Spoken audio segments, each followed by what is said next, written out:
Yo, Ego Dre, but you can call me Dre. And today we have Amber Sapphire versus Green Yellow or Emerald Amber. Obviously, more popularly known as dogs. If you guys like my video, like it. If you guys like the channel, subscribe to it. If you guys want to see me do this live, go over to twitch.tv/ego_Dre. Then you guys can watch me do it live. Follow me there, subscribe to me there, do all things. And, actually, I believe that they're allowing replays to be sent as well, too. So if you just send me a link, then I'm able to review your gameplay as well. I can't make all of these VODs by myself because I honestly just don't have the time to continuously make all of these VODs or just, play multiple different decks. I would like to see other people's VODs, other people's gameplay, review it. So if you guys have gameplay, please send it over. That way I'm able to go ahead and review it, and we can put you in one of these videos. So, alrighty. With that being said, let's go ahead and get into it. We got Nakoma, Sail, Hades, Cinderella, Ohana Means Family, and then another Hades. Obviously, we're going in blind, so we don't know what we're playing against. I think, me personally, if I'm going in blind, I'm probably keeping Sail, Cindy. To be safe, I might keep the Nakoma just in case, so maybe it's like Sail, Cindy, Nakoma, if I'm feeling like, oh, maybe I need to be able to put down a swinger versus one of these decks. So, versus the Purple Steel deck, this is always pretty good, versus the Amber Steel deck as well, too. Having the 4/6 is also pretty good, so let's see how I end up keeping it.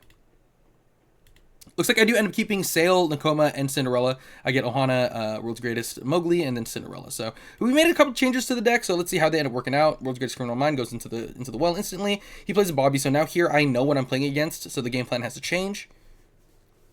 I ink Ohana, ink the Mowgli, because I can't really hit too much early out of the hand. I don't even think I'm ever going to play the Mowgli this early, at least. And, honestly, getting Under the Sea in this deck is not that bad. We're totally fine with them having Under the Sea, so there isn't too much we want to hit out of their hand except for Cromcon. Cromcon isn't even that good either. So he goes Bobby, Lady. So not the worst start for us. He doesn't get the Willow. That's usually what we want to see. He also didn't start with the Lady, and so we also don't see a Tramp coming out here to be able to pump the Lady and just get that free 3 quest, or even that free Daisy quest if he had the Daisy as well too. So actually a pretty weak start from him. So it's looking pretty good. We decided to go for the Nakoma line. I think the reasoning behind this is, one, I don't have the board wipe in my hand yet, so there's no reason really for us to ramp unless I'm probably going to see it later. I mean, I kind of can. Not only that, too, his board isn't that strong, so playing down the Nakoma here feels pretty safe. The Nakoma also is able to swing into the Lady, so it incentivizes him to keep the Lady up, which is only good for us because that means he's not questing. Usually how they beat us is they just quest extremely fast. That's always rough for us, right? So he ends up not turning anything sideways, which I think is incorrect. I think he's at least supposed to turn both Bobby sideways. I think it's okay for him to lose a Bobby. It's not that big of a deal. I end up going and playing out the Cindy here, inking one of the Let It Goes. So the reason why I ink the other Let It Go here is because I think I'm going to try to double ramp. I want to be able to trigger the Cindy twice. If not trigger the Cindy twice, say he clears this Cindy here somehow. I want to be able to what's it called? Still be able to have enough to play down another body. Or actually I didn't even draw into a body here, but that way I'm at least able to play another Cindy if I am able to see another Cindy. But ramping up to 6 and ramping up to 7 is just super important in general. So it looks like he ends up going to go ahead and play Trap, getting a bunch of stuff into his hand. So we can assume he probably found like the Lady or the Under the Sea, if that's probably what he was looking for. It doesn't look like he has the craziest setup here though, so even if he were able to Under the Sea me, it isn't too insane. And I have a Nakoma. Me getting a Nakoma Under the Sea, not that big of a deal. Looks like I end up inking the Ohana, and I just go ahead and play out the Stitch, so this is really good because I was able to ramp up to 7. I quest to the Cinderella and the Nakoma because it's safe. I'm assuming he has the Under the Sea, so just questing here is probably fine.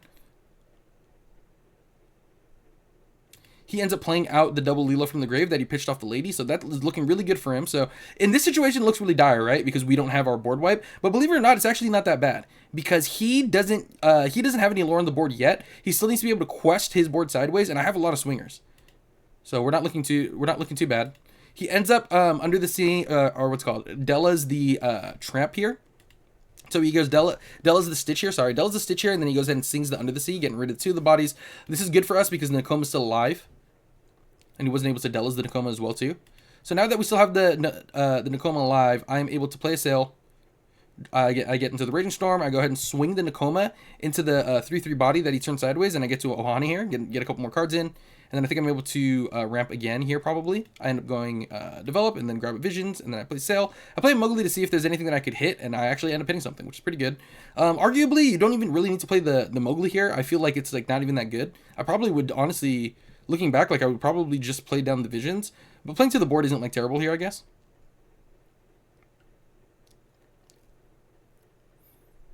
Getting into the visions is good as well too, because you want to be able to see a lot of your questers. So he ends up playing the tramp down so he can pump up his lady, so that way he can quest for a lot. So now it's like if I didn't have the board wipe here, it would have been rough for me. But that's why we have all that search. So I'm able to quest out here, play the board wipe, boom.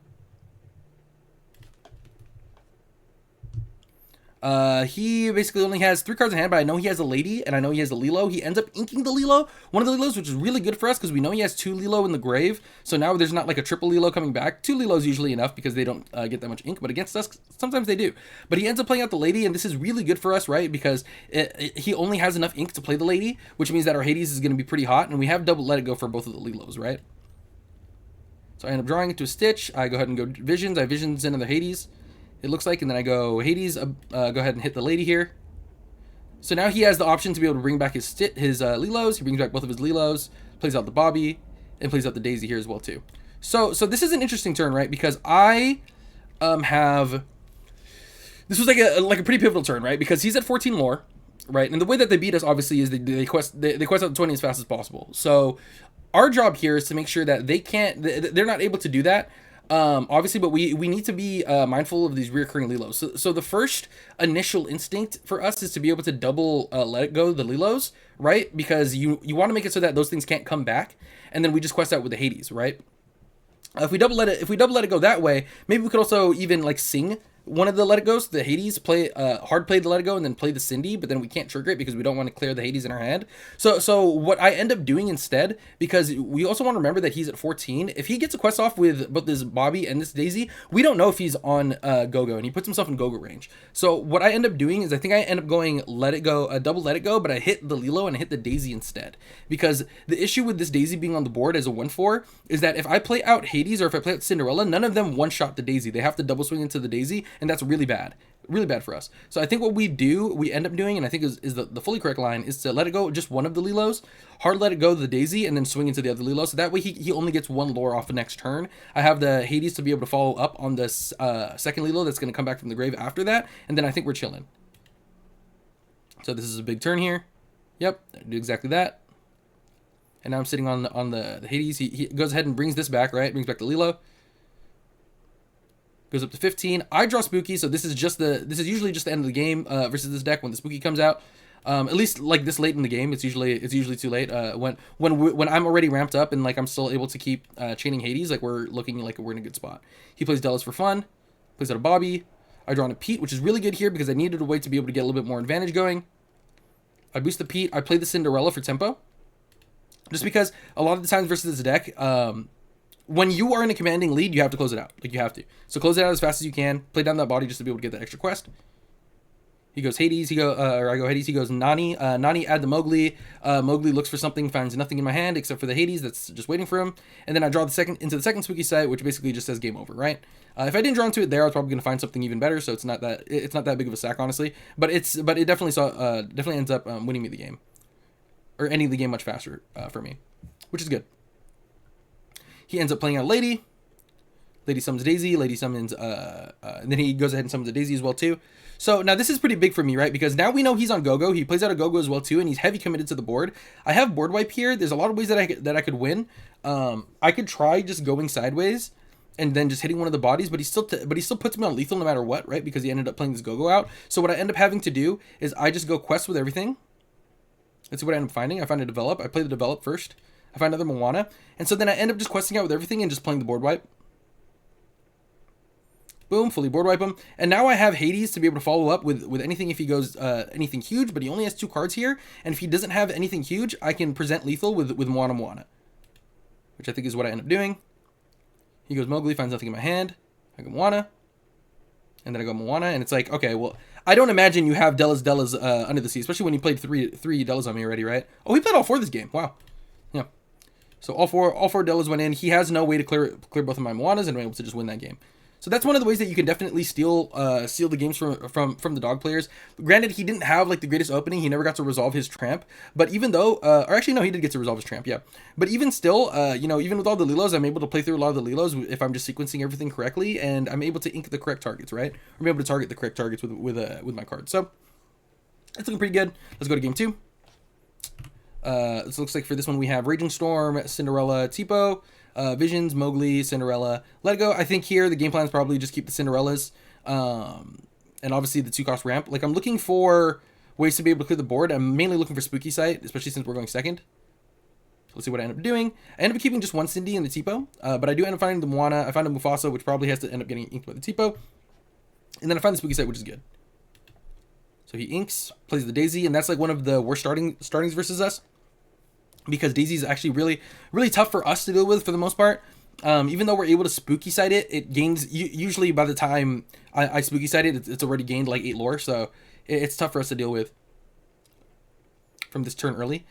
We know that he's going to keep trying to snipe out our Spooky Sights and stuff, so it's important to keep actions in your hand while you're playing. So having a card like the Visions is pretty good there. I play the Sail. I ink the Nakoma, so you know, we can't play around the Spooky this time. But it is what it is. He just starts playing bodies to the board, which is really good for him. I think he Daisy hits like every time. Like he Daisy hits 3 actions in a row, which is pretty good for him. I go ahead and play down the Cinderella. Cinderella inks the Mufasa.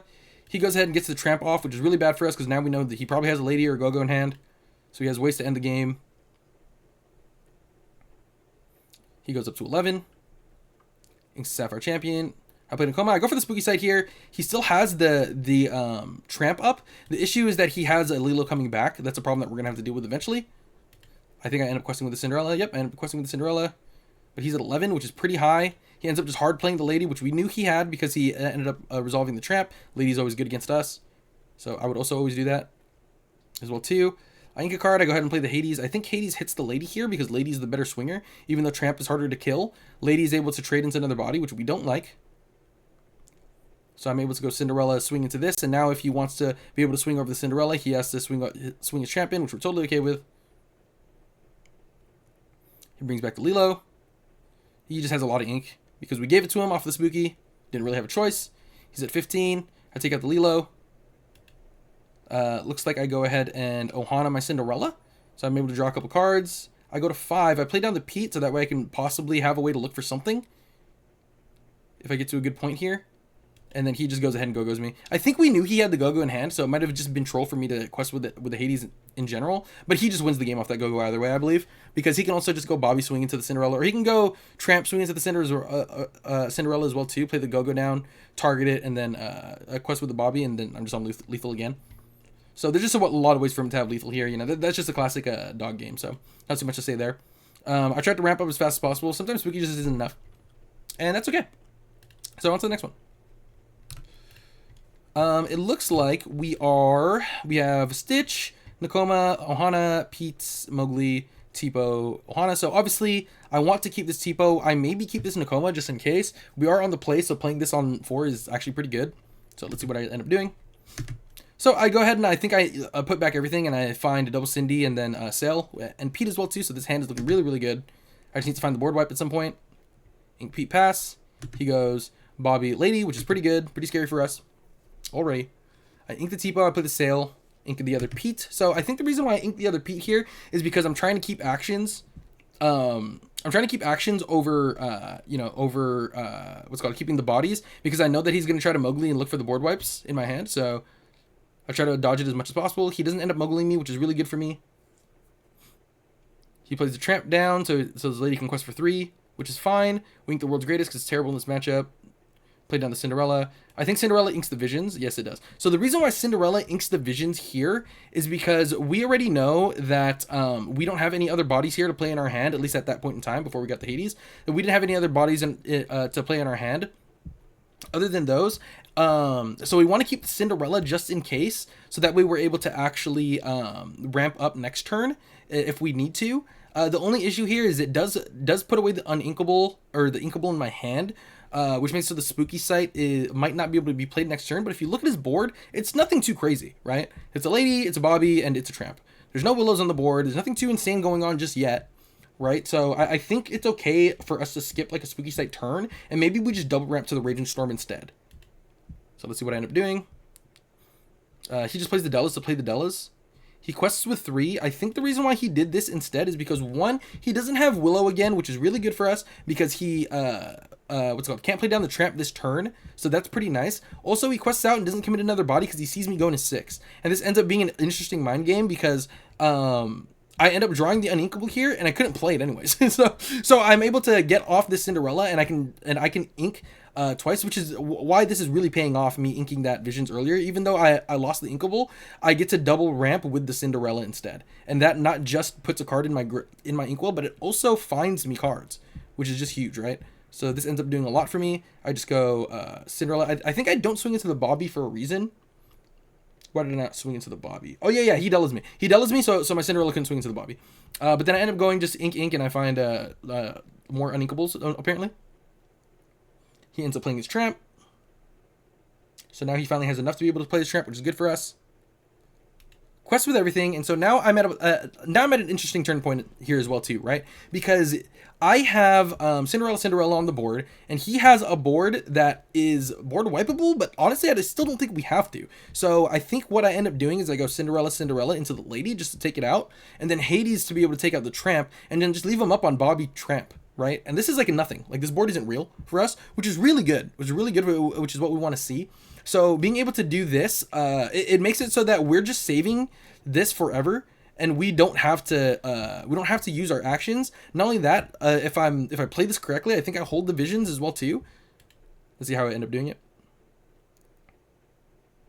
I end up taking out the lady, and like, this isn't a board that's board wipeable, right? Like, ever. Yeah, I hold the Visions as well too because I'm playing around the Mowgli, just so that way he can't snipe any of my board wipes, which is how you want to play this.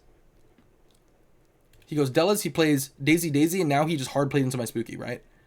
Because he doesn't have another choice. So it looks like he's bricked up on the daisies in his hand, which is why people are cutting Daisy. One of the reasons. I don't know how all these willows got in the grave. I'm gonna assume when he tramped, he just found a bunch of willows and he put them in the grave anyways. That's probably what ended up happening. I imagine he didn't start with it, otherwise he would have played it down.